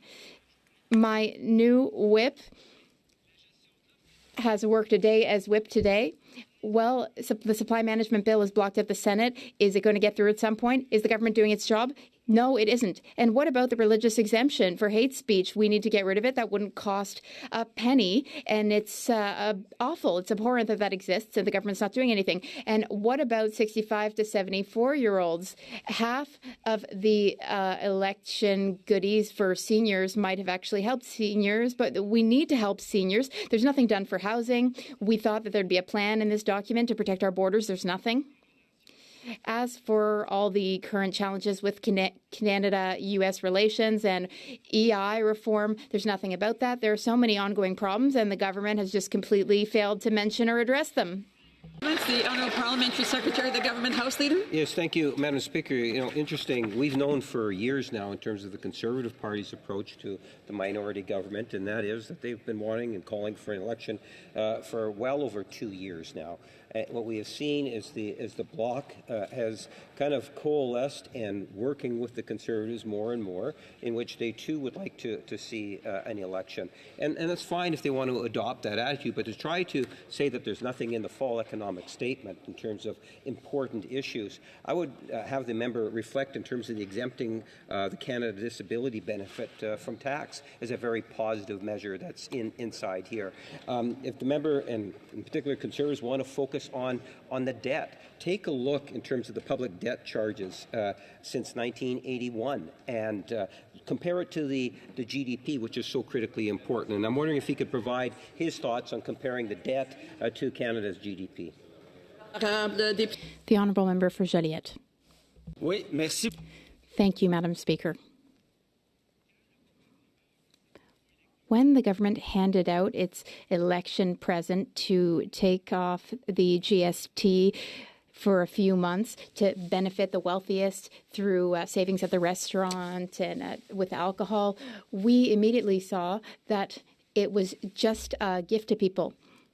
What we found out this morning is that the finance minister called that a pre-election move. So even the previous finance minister agrees with us. The finance minister herself condemned these pre-election gimmicks of trying to buy votes with little presents. Now, as for the deficit, the finance minister, she said that we have indeed been spending more and more each year since 2015. But she said we want to reassure the markets. We're going to stabilize our spending. But we don't know about everything about the spending because the government has not tabled the public accounts for this current year. So it's inexcusable, it's unacceptable, and let's fix this with an election. The Honourable Member for Lévis-Lapinière. Thank you, Madam Speaker. I listened carefully to my colleague's speech, and I'm very happy to hear that he has drawn the same conclusion as the Conservative Party, which is that we need an election as soon as possible. We've been calling for this for basically a year now. As of today, can my colleague guarantee that he will support the Conservative Party on all confidence votes in this place so that we can finally free Canada from the political chaos that we're currently witnessing? The Honourable Member for Joliette. Thank you, Madam Speaker. I thank my honourable colleague for his kind words about my speech and all, but I do need to set the record straight about something. My job and my colleague's job, well, we don't take orders from Conservative voters or Conservative MPs. We were all elected in our ridings to sit in this place and represent Quebec. Every time we rise, we do so with Quebecers in mind and in heart. Every time we vote, every time we make a decision, everything we do here is always in the best interests of our constituents, Quebecers. With every decision, with every bill, with every vote, we will act for Quebecers. And as our leader often says, when it's good for Quebec, we vote for it. If it's bad for Quebec, we vote against it. And we're here to improve bills for Quebec. We often do so. It's hard work, and it's work that isn't always very visible, but we are doing that work. The Liberalship is captainless, rudderless, adrift, and the best way to fix this for Quebecers and for everyone is to have an election. Time for a brief question. The honourable member, l'honorable député de Saint-Jean, Lac Saint-Jean. Saint-Jean, c'est ça? Lac Saint-Jean? Je l'ai bien la première fois? J'aurais compris, vous oubliez. The honourable member for Lac Saint-Jean. Lac Saint-Jean, okay, that's my writing indeed. Now, here's my question. First, I'd like to thank my colleague for his excellent speech and his excellent reply to the Conservative colleague's question just now. In the 2024 Fall Economic Statement, there is a change made by this government as relates to the oil and gas industry. In this statement, will less money be sent to the oil and gas industry? A quick reply, the honourable member for Joliette.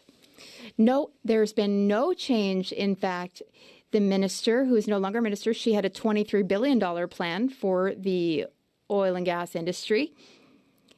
Now there are new details about that. For instance, there is an explanation about how hydrogen production using methane will be supported. And they say that that's green, that that's good for the environment. So there have been no changes. All of this will support oil and gas and bitumen. And they greenwash it and say it's positive, but we've already gone beyond our climate targets by 1.5 degrees. The government needs to do a lot more, but the government doesn't appear to be doing anything at all, in fact. Thank you, Madam Speaker. Resuming debate, the honourable for Vancouver Kingsway. Thank you, Madam Speaker. Madam Speaker, on the occasion of the 2024 Fall Economic Statement, it is clear that Canada is at a crossroads. Many Canadians are struggling and uncertain about their and their families' futures. We are facing multiple, overlapping crises that require immediate and decisive action from the federal government. Yet, We are watching a Liberal government in complete disarray, out of ideas, flailing with gimmickry, and unable to implement a coherent, effective plan to address these challenges. And we are seeing a Conservative opposition who has reduced these complex issues to nursery rhymes, able only to muster bumper sticker slogans to the most challenging problems facing Canadians. That's right.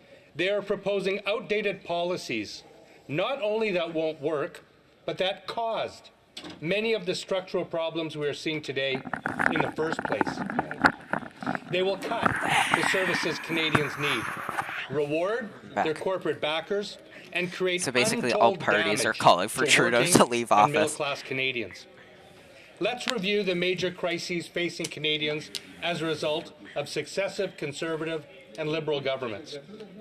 The cost of living crisis continues to escalate, with millions of people struggling to make ends meet. The cost of essentials such as rent and food have increased by over 20 and 21% over the last 3 years. Fully half of all Canadians are living paycheck to paycheck, and 1 in 4 parents have cut back on their own food consumption to ensure their children have enough to eat.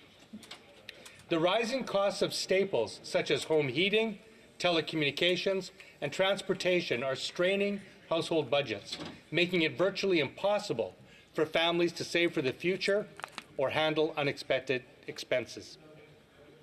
80% of Canadians now believe that owning a home in Canada is only for the rich. Among those who do not own a home, over 70% have given up on ever owning one. In major cities across Canada, tenants are regularly paying over 50% of their income on shelter, a crippling and unsustainable burden. Yep. Income inequality in Canada has hit the highest level ever recorded. The top 20% of Canadians hold more than 2/3 of the country's wealth, averaging $3.4 million per household. By comparison, the bottom 40% of Canadians own only 2.8% of our country's wealth. At the same time, the top 5% of income earners paid a lower overall tax rate in 2022 than the bottom 95%, with the top 1% paying an even lower rate. Welcome to Conservative and Liberal tax policy, Madam Speaker. After decades of federal underfunding, Canada's healthcare system is under serious strain, with long wait times, inadequate access to essential services, and high levels of burnout among healthcare workers. Millions of Canadians do not have a family doctor, critical to accessing our healthcare system. Madam Speaker, I remember in 2008 campaigning with Jack Layton when he pointed out then that 5 million Canadians had no family doctor. We then saw for the next 7 years Conservative government under Stephen Harper. And here we are 9 years after that under the current Prime Minister, and there's more Canadians today that do not have a family doctor after those decades of Conservative and Liberal government in this country. Shame. Thousands of Canadians continue to be harmed by the toxic drug crisis without timely access to publicly funded treatment facilities and other life-saving services. Canada is facing a serious mental health care shortage, with wait times for mental health services especially long for children and youth. The urgency of climate action cannot be overstated. By 2025, the previous 10 years of climate change will have reduced Canada's GDP by an estimated $25 billion. Without concerted action, by 2030, GDP will be an estimated $35 billion lower than it would have been otherwise, So and by 2055, it will be an estimated $100 billion lower. So when the Conservatives come talking about the price of the carbon tax, you should ask them, Madam Speaker, what is the cost of inaction in dealing with the climate crisis? Because it's multiple billions more than action to deal with it. Moreover, when governments are forced to cover the costs of climate change by rebuilding damaged infrastructure, paying for increased healthcare costs, and fixing damages from weather-related disasters, including compensating farmers for lost agricultural products, capital is diverted from activities that would drive additional growth. Youth unemployment in Canada hit 14.5% in August, the highest level since 2012 outside the COVID-19 pandemic. Madam Speaker, some 1 million Canadians under 29 are without jobs or training today as we speak, an issue of intergenerational inequity that Deloitte estimates will cost our economy $18.5 billion over the next decade. Never mind the cost in broken dreams and shattered lives. Enhancing productivity is vital for economic growth and competitiveness. However, spending on machinery and equipment by businesses and on research, development, and innovation and training has been falling as a share of Canada's GDP for decades. Actually, Madam Speaker, since 2000, despite the large corporate tax cuts introduced at the turn of the century and promoted by both Conservative and Liberal governments. With rapid job creation and population growth, business capital investment has not kept up. Despite its commitments, the federal government is failing to achieve reconciliation with Indigenous peoples. Indigenous housing, water, and infrastructure are in perilous conditions. The lack of progress on nation-to-nation governance and the stripping of wealth from Indigenous territories have resulted in poverty rates and incarceration levels among Indigenous people that are nothing short of shameful. This government has failed to fully implement the Truth and Reconciliation Commission's calls for action, nor the National Inquiry into Missing and Murdered Indigenous Women and Girls calls for justice. New Democrats believe that these crises and other priorities demand urgent and comprehensive action to ensure a prosperous, fair, and sustainable future for all Canadians. However, this fall's economic statement has demonstrated once again that the Liberals are out of touch and unable to respond to the realities that Canadians are experiencing. What they have offered today is totally unresponsive to the crises facing our country. They are simply too weak, too self-interested, too full of infighting, and too beholden to corporate interests to fight for people. On the other hand, the Conservatives offer no solutions, only a discredited agenda of cuts to services people rely on and tax breaks for their friends and ultra-wealthy. They're happy to reinforce disingenuous and insulting characterizations of our country from foreign leaders like Donald Trump, while ignoring the real needs and challenges faced by Canadians. The Conservative approach undermines our values and fails to provide the support and investment required to build a fairer, more prosperous society. Madam Speaker, when he was Senator, Joe Biden famously said, "Don't tell me your values, show me your budget, and I'll tell you your values." Well, Liberal and Conservative values are very clear to Canadians who've been paying attention to the federal government for the last 25 years. They continually, consistently prioritize the interests of the wealthy and corporate sector over the interests of working and middle-class Canadians. And New Democrats say that's wrong and there's a better way.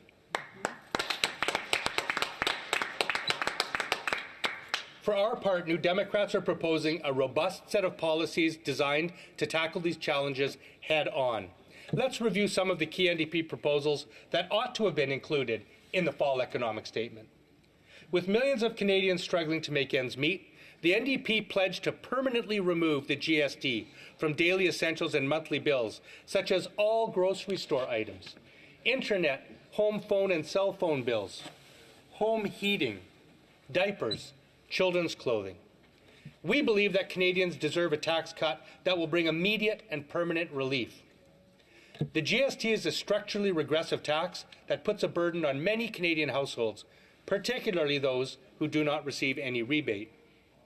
By making it permanent, the NDP knows that Canadians can count on a predictable reduction in costs of 5% on the bills that they face every month and they can't avoid, with a measure that businesses can easily administer. Unfortunately, Last week, both the Conservatives and the Liberals voted no to the NDP's motion to permanently scrap the GST on daily essentials and monthly bills. Shame. Axe the tax indeed, Madam Speaker. It seems the only tax the Conservatives want to axe is when it's given to the corporate sector. But when there's a tax cut proposed by the NDP for working and middle-class Canadians, they vote no. Shame. That's a shame. That's right. I think this is a prime illustration, Madam Speaker, of what Senator Biden, now President Biden, meant of where Liberal and Conservative priorities really lie, where their values really are. New Democrats believe a youth climate corps would help address both the climate emergency and Canada's youth employment crisis by providing young people with the skills and job experience they need.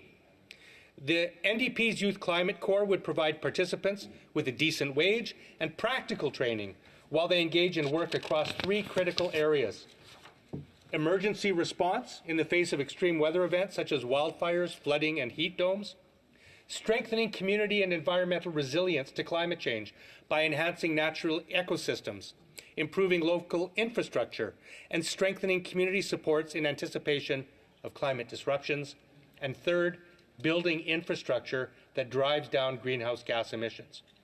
Now, this measure will be of particular assistance in Canada's rural and remote areas, places that especially need our support and development. New Democrats believe that the federal government should accelerate and expand the Canada Public Transit Fund to enhance public transportation infrastructure across the country. We also have proposed the establishment of a Crown Corporation to enhance and make sure that people in rural and remote areas have regular intercity bus service between their communities and major urban centres, because they deserve public transportation as well. By investing in public transit, we can reduce traffic congestion, lower greenhouse gas emissions, and provide Canadians with reliable and affordable transportation options. After decades of neglect, the federal government must support the construction of non-market housing of all types, including community, nonprofit, and cooperative housing, at the scale and speed needed to meaningfully address the housing crisis.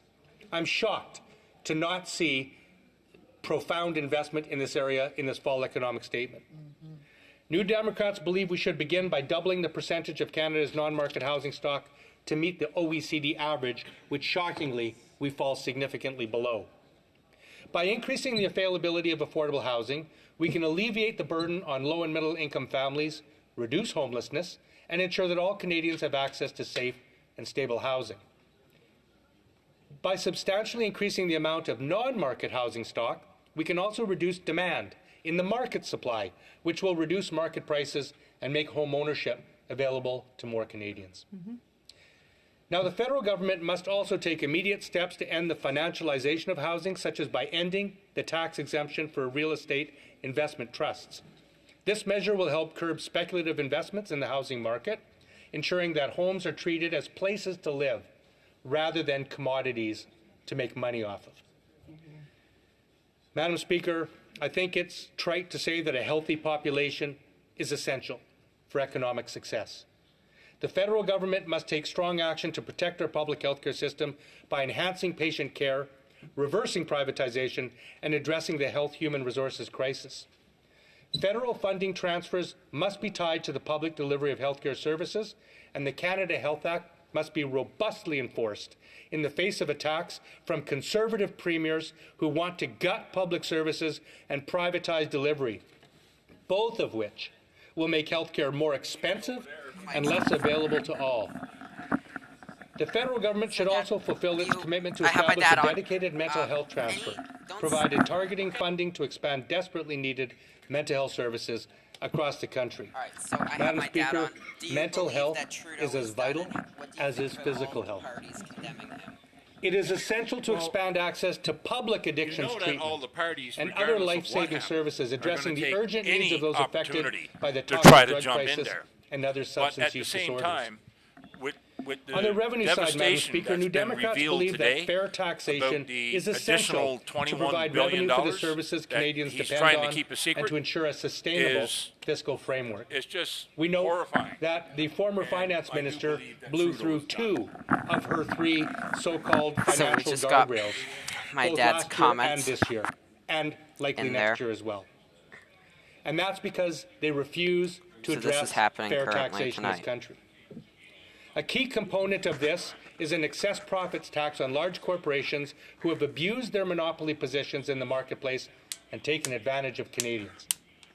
Since So I'll be right back. 2021, increased corporate profit margins have significantly contributed to high levels of inflation and growing income inequality across the country. Despite the normalization of supply chains and easing of shortages today, Canadian corporations have maintained stratospheric profit levels and sky-high prices from everything from food to energy to rent. To add insult to injury, inflated profits have not translated into increased investment in the Canadian economy. Instead, they have largely been used for share repurchases and dividends, without contributing to wage growth or productive investment. Despite large corporate tax cuts and other corporate-friendly policies, Canadian businesses have demonstrably failed to invest in the machinery, equipment, innovation, and training that are so needed to set the basis for increased Canadian productivity. Madam Speaker, New Democrats believe it's time. We tied all corporate incentivization programs to clear commitments to investments in the Canadian economy. Now, advancing Indigenous reconciliation is both a moral and economic imperative.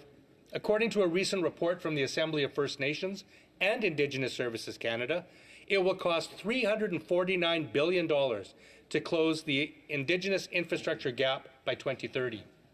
However, the report also found that closing that infrastructure gap could generate. I have more breaking news. So, Jagmeet Singh is urging Prime Minister Trudeau to step down. He has not, though, clarified if he will call a motion of non-confidence if he doesn't step down. But he did say, Mr. Singh has said in a press conference this afternoon around 2 p.m. that all options are on the table for his moves, but he does believe that Trudeau must resign. That's what Jagmeet Singh said today. Yeah, everybody's saying it. He must resign. He really screwed up here now. Yeah, he's... What are you going to try to keep it a secret about an extra $20 billion? Yeah, he's trying to keep an extra $20 billion the government's spending. Canadian I'll be industries right back. from the volatility of international shock and external pressures, making Canada more self-reliant. As the COVID-19 pandemic highlighted, Canada currently lacks the capacity to produce essential items during a time of crisis, such as masks, ventilators, and vaccines, underscoring the need for greater self-sufficiency to critical sectors. The recent comments from the President-elect south of the border provide us with an historical opportunity to diversify our trade markets, including in Europe and Asia Pacific, taking better advantage of CETA and trade agreements that include Asian tigers like Japan and South Korea. They also should compel us to embark on a serious Made in Canada policy, using government procurement measures and incentives geared to national self-sufficiency in key areas. If the United States can have a Buy America program, so should Canada have a Buy Canadian program, Madam Speaker. Madam Speaker, the crises we face are daunting, but they are not insurmountable. With bold, progressive, and forward-thinking policies, we can build a stronger, fairer economy that benefits all Canadians. New Democrats believe in a Canada where everyone can thrive, where science and compassion are at the heart of our policies, and where we invest in our future to build an equitable, sustainable society. We are ready to lead with a vision that puts people first. Thank you, Madam Speaker. Before I go to questions and comments, I do want to recognize that it's the birthday of one of our colleagues, The honourable member for Humber River Black Creek is, I won't say her age today, but I think, you know, for the amount of time that she has been here, length of time, and her age, I think that it's quite an honour and a privilege to have her as an MP here in the House. Questions and comments. The honourable member for South Shore, South Shore St. Margaret. Thank you, Madam Speaker. I did listen to the member's speech. I do believe we're debating the privilege motion on the Liberal Green Slush Fund. I actually didn't hear Liberal Green Slush Fund or SDTC in the speech. I heard a lot of other things that seemed more like a budget speech. So I'd like to ask the honourable member. So the House Leader has basically said, the NDP House Leader has said that if Trudeau does not resign within the next few months, that they will call for new elections in Canada. But there's also NDP MPs likely that will vote now, more imminently. So there's a lot unfolding regarding it is breaking paramount that all documents be unredacted and released. Otherwise, the government is in total disregard of the role of Parliament and the 600-year history of our power to request documents. Vancouver Kingsway. Well, thank you to my honourable colleague for that question. He raised the question of what we're voting for. Well, I and my New Democratic colleagues give a little sample of what we voted for. We voted to bring dental care to 9 million Canadians. You're here. That's right. We voted to bring diabetes medications and devices and contraception devices to 10 million Canadians. We have voted to bring a school nutrition food program to schools in this country. Caucus is meeting. We have voted to permanently remove the GST off life essentials on monthly expenses that Canadians have to pay and can't avoid. We have voted to have 10 paid sick days for every Canadian working in this country. The question I have from my honourable colleague is, why did they vote against those things? That's right. Order, order, order. The honourable member had an opportunity to ask a question. If he has another one, he needs to stand when required, when the proper time is. Questions and comments. The honourable member for Fleetwood Port Kells. Oh, thank you, Madam Speaker. And to previous comments, by the way, some of us reach an age where we express our age in Celsius. So it works that way. It works for us. To the honourable member, you know, I appreciate the the latitude he took with his comments, and I guess the question I would have for him, we've heard an awful lot from the opposition about the carbon tax and the horrible burden that it's placing on the cost of everything, and yet every reasonable economist in the land says that that's simply not the case. Perhaps he could explain where the NDP is on that specific issue. Honourable member Vancouver Kingsway. Well, thank you, my honourable colleague. If we're speaking of latitude, in my 16 years in this place, I've never seen such latitude given to a government in terms of presenting a fall economic statement, which is basically to table it outside and then run for the hills and not be present in the House to actually present the document. That's showing latitude, I think, to a government. But in terms of the carbon tax, look, the New Democrats have for many decades been very concerned about the climate crisis. We were warning about this decades ago. We have always called for an effective price on pollution, and we've always supported effective policies, whether that's a carbon tax or whether that's a cap and trade system or whether that's regulation of industries or, frankly, incentivizing the production of renewable energy in this country. I think that our record in terms of dealing seriously and responsibly with the climate crisis is second to none. What my disappointment is that after 9 years with this government, I have not seen meaningful progress in reducing Canada's carbon emissions. And I think the question that he has to answer is, why is that? Why has his government failed so terribly in meeting our international commitments, whether that's Kyoto or Paris? Because we have a whole generation of Canadians. Questions and comments. L'honorable député de Honourable member for Shefford. Thank you, Madam Speaker. I'm a little bit perturbed what I'm hearing in this House today. The NDP had the opportunity to help people who really needed it. by continuing to support us Yes. with No, our bill pickle. to increase OIS.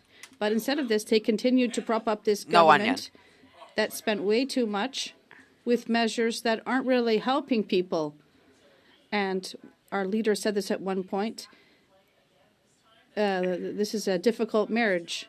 And the finance minister found this relationship with the NDP a little bit heavy at one point. So now we are in an impasse. We want to help people. We have a measure that could have cost much less than the affordability one. And when it comes to dental care, even last Friday, there were people at my office that were criticizing this. Well, Madam Speaker, why we're continuing to support a fully dysfunctional government, we should be asking the Prime Minister to resign. This doesn't make sense. The Honourable Member for Vancouver Kingsway. Apology for that question. I will join issue with her on one thing, and that is we also believe that this Prime Minister should resign. And our leader has called for that very thing today. You know, New Democrats have 25 MPs in this House. My honourable colleague is a member of the Bloc Québécois. They have, I think, 33 seats. They have more seats than we do. And what have the New Democrats accomplished in this Parliament since 2021? Well, again, today, as of today, 3 million Canadians have signed up and are receiving dental care in this country because of the efforts of the NDP. Agreements with British Columbia, Manitoba, and I understand almost every other province are well underway to ensure that people can walk into a pharmacy and walk out with the contraception and diabetes medications that they believe. That's what the NDP did. We worked to obtain $1 billion to help kids across this country get access to a nutritious school meal every day. That makes a difference. My honourable colleague, after we withdrew from our confidence and supply agreement, the Bloc Québécois attempted to make a deal with this government. They failed. So they've achieved nothing in this Parliament for anybody. So I would stack the New Democrats' record of accomplishment and achievement in this House, in this Parliament, against anybody. We have helped millions of Canadians in a practical and pragmatic way, including millions of people in Quebec. Questions and comments? The honourable member for Kitchener Centre. Sure. I want to start by saying thank you to the member for Vancouver Kingsway for the amount of his speech that he dedicated to addressing the housing crisis. It's clear that he and the NDP are serious when it comes to addressing the housing crisis.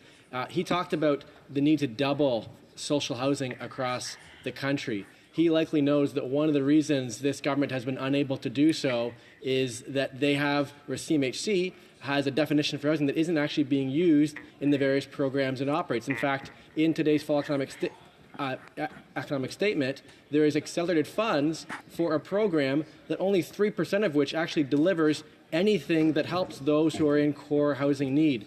Can I understand better, through you, I'd appreciate understanding from him his extent to which he is similarly concerned with CMHC not using the right definition for housing and how addressing that could help address the need to get more affordable housing built. Honourable Vancouver Kingsway.